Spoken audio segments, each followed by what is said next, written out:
Hi friends, welcome to Paris home food. இன்றைக்கி டேஸ்டியான சுவையான செட்டிநாடு நாட்டுக்கோழி கிரேவி எப்படி செய்யலாம் சொல்லித்தரேன். இது சுட சுட சாதத்துக்கு ஒயிட் ரைஸ், சாம்பார் சாதம், பருப்பு சாதம் எல்லாத்துக்கும் போட்டு சாப்பிட்றதுக்கு சூப்பராக இருக்கும். டிஃபனுக்குமே இது ரொம்பவுமே நல்லாயிருக்குங்க. சப்பாத்தி, பரோட்டா, இடியாப்பம் எல்லாத்துக்குமே இது ரொம்பவும் நல்லாயிருக்கும்.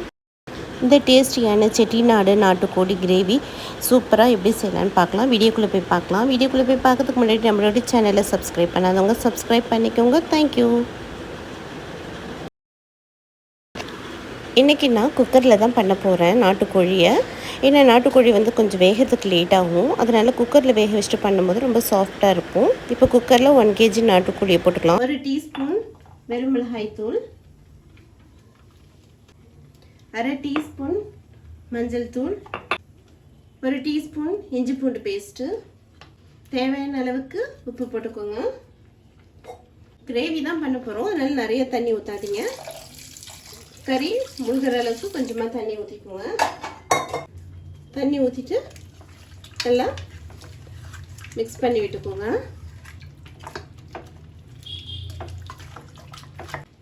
ஒரு டீஸ்பூன் அளவுக்கு எண்ணெய் ஊற்றிக்கோங்க. அப்படியும் நம்ம டைரெக்டாக பாத்திரத்தில் கூட பண்ணலாம். நாட்டுக்கோழி கொஞ்சம் லேட் ஆகும் வேகிறதுக்கு, அதனால தான் இப்படி குக்கரில் போட்டு வேக வச்சு பண்ணும்போது ஈஸியாக இருக்கும். கறியும் நல்லா சாஃப்டாக வெந்திருக்கும். இப்போ குக்கர் மூடி போட்டு ஆன் பண்ணி விட்டுடலாம். ஒரு 3 விசில் விட்டுக்கலாம். குக்கரில் ஒரு பக்கம் சிக்கன் வேகட்டும், அது ஒரு பக்கம் இருக்கட்டும். இன்னொரு சைடு நம்ம ஒரு பேன் வச்சுக்கலாம். நாட்டுக்கோழி தயார் பண்ணுறதுக்கு ஒரு மசாலா பண்ணணும். ஒரு பேன் வச்சுக்கோங்க. 1/2 டீஸ்பூன் மிளகு,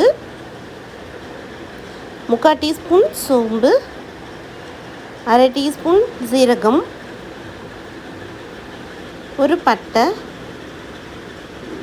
2 ஏலக்காய், 3 கிராம்பு, ஒரு அன்னாச்சி பூ எல்லாம் போட்டு எண்ணெய் போடாமல் நல்லா வறுத்து எடுத்துக்கோங்க. வாசனை வர வரைக்கும் வறுத்துக்கோங்க, தீயை விட்டுறாதீங்க. போதும், ஒரு நிமிஷம் வச்சாச்சு. இப்போ ஸ்டவ் ஆஃப் பண்ணிக்கலாம்.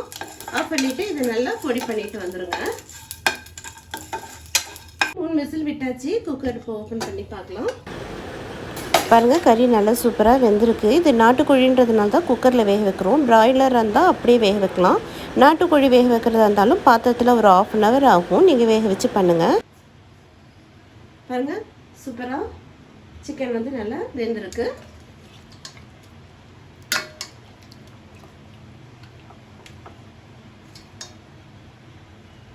இப்போ வாங்க தாளிச்சிக்கலாம். இது ஒரு பக்கம் எடுத்து வச்சுப்போம். பேன் வச்சுக்கோங்க. எண்ணெய் போட்டுக்கோங்க. நல்லெண்ணெய் வேணும்னா நல்லெண்ணெய் போட்டுக்கோங்க. உங்களுக்கு எந்த எண்ணெய் விருப்பமோ அந்த எண்ணெய் போட்டுக்கலாம். 1/4 டீஸ்பூன் சோம்பு போட்டுக்கோங்க. பொரிஞ்சதும் சின்ன வெங்காயம், ஒரு 20 சின்ன வெங்காயம் போட்டுக்கலாம். முழுசாகவே போட்டுக்கோங்க. ஒரு 5 பூண்டு இந்த மாதிரி தட்டி வச்சுக்கோங்க. நம்ம ஆல்ரெடி சிக்கனில் இஞ்சி பூண்டு போட்டு தான் வேக வச்சுருக்கோம். இது பூண்டு மட்டும் தட்டி போட்டிங்கன்னா நல்லா சிக்கனில் நல்லா அந்த ஃப்ளேவர் வாசனை சூப்பராக இருக்கும். நல்லா வதக்கிக்கோங்க. ஃப்ரெஷ்ஷான கருவேப்பிலை கொஞ்சம் போட்டுக்கோங்க.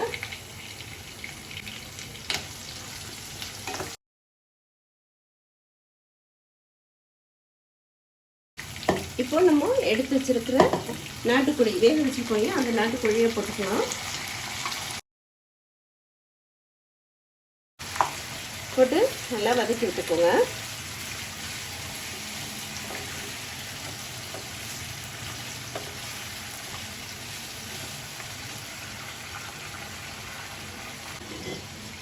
கறி போட்டு நல்லா வதக்கினதும் இப்போ நம்ம நாட்டுக்கோழி வேக வச்சுக்கோங்க. அந்த தண்ணி வேஸ்ட் பண்ணாதீங்க. அந்த தண்ணி இதில் ஊற்றிக்கலாம்.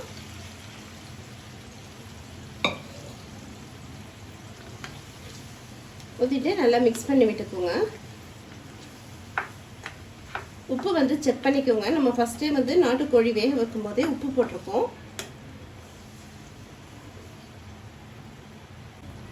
ஒரு 4 காஞ்ச மிளகாவை அப்படி மேலே போட்டுக்கோங்க. இந்த காஞ்ச மிளகாயோட ஃப்ளேவரும் ரொம்ப நல்லாயிருக்கும். தாளிக்கும் போது வேணும்னாலும் நீங்கள் தாளிக்கும் போது போட்டுக்கலாம். பாருங்க கொதிச்சிட்டு இருக்கு. இப்போ மூடி போட்டுவிட்டு ஒரு 5 மினிட்ஸ் அப்படியே நல்லா தண்ணி சுண்ட வச்சிடலாம். 5 மினிட்ஸ் ஆயிடுச்சு. இப்போ பாருங்கள், ஓரளவுக்கு தண்ணி வந்து வற்றி இருக்கு. இப்போ நம்ம தூள் பண்ணிட்டு வந்திருக்கிற மிளகு, சீரகம், சோம்பு, பட்டை, கிராம்பு, ஏலக்காய் போட்டுக்கலாம். நம்ம பொடி பண்ண மசாலாவை போட்டுட்டு நல்லா மிக்ஸ் பண்ணி விட்டுக்கலாம். இது லாஸ்ட்டில் போடும்போது தான் சூப்பராக இருக்கும். அந்த மசாலாவோட டேஸ்ட்டு நல்லாயிருக்கும். இதுக்கப்புறம் நம்ம எதுவுமே போட வேண்டாம். கருவேப்பிலை, கொத்தமல்லி கூட இதுக்கப்புறம் நம்ம எதுவுமே போட வேண்டாம். அப்புறம் இந்த மசாலாவோட டேஸ்ட் வந்து நமக்கு தெரியாது. அந்த கொத்தமல்லி கருவேப்பிலையோட ஃப்ளேவர் தான் இருக்கும். அதனால் இதுக்கப்புறம் எதுவும் போட வேண்டாம். நல்லா மிக்ஸ் பண்ணி விட்டுக்கோங்க.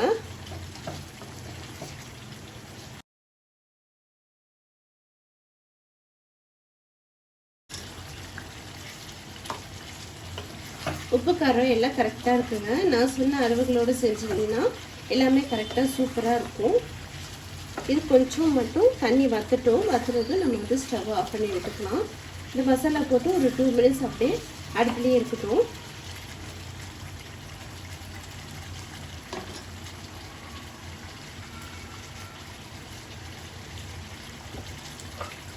அப்படியே மூடி போட்டு விட்டுடலாம். அடுப்பை வந்து சிம்மில் வச்சுருங்க. 2 மினிட்ஸ் ஆயிடுச்சு. பாருங்கள், சூப்பராக தண்ணியில் நல்லா வற்றிடுச்சு. நல்லா ஒரு கிண்டி விட்டுட்டு ஸ்டவ் வந்து ஆஃப் பண்ணிக்கலாம். இப்போ ஸ்டவ் ஆஃப் பண்ணிக்கோங்க. பாருங்கள், சூப்பராக இருக்குது. நல்லா வாசனையாக இருக்குது.